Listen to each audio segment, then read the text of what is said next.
Menteri Keuangan Sri Mulyani Indrawati memperkirakan pertumbuhan ekonomi di kuartal 3 2020 ini akan berada di zona negatif, di mana rendahnya serapan anggaran hingga masih lemahnya daya beli masyarakat membuat resesi ekonomi di kuartal ketiga sulit untuk dihindari.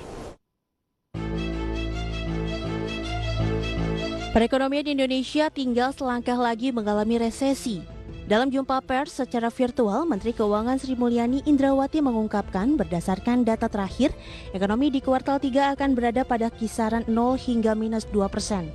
Sehingga pada keseluruhan akhir tahun, Sri Mulyani memperkirakan ekonomi di tahun 2020 hanya tumbuh minus 1,1% sampai dengan 0,2%.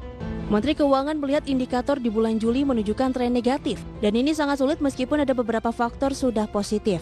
Sri Mulyani mengungkapkan kunci utama dalam menghadapi situasi ini adalah membaiknya konsumsi dan investasi.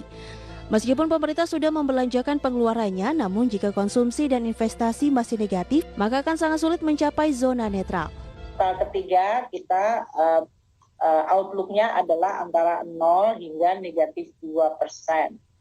Kita lihat karena negatif 2%, tadi pergeseran dari pergerakan yang belum terlihat sangat solid meskipun ada beberapa yang sudah positif.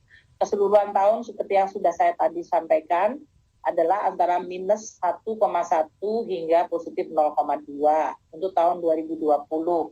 Kunci utamanya adalah konsumsi dan investasi. Kalau konsumsi dan investasi Sebelumnya, pemerintah memproyeksikan pertumbuhan ekonomi 2020 akan berada pada kisaran minus 0,4% hingga 2,3%.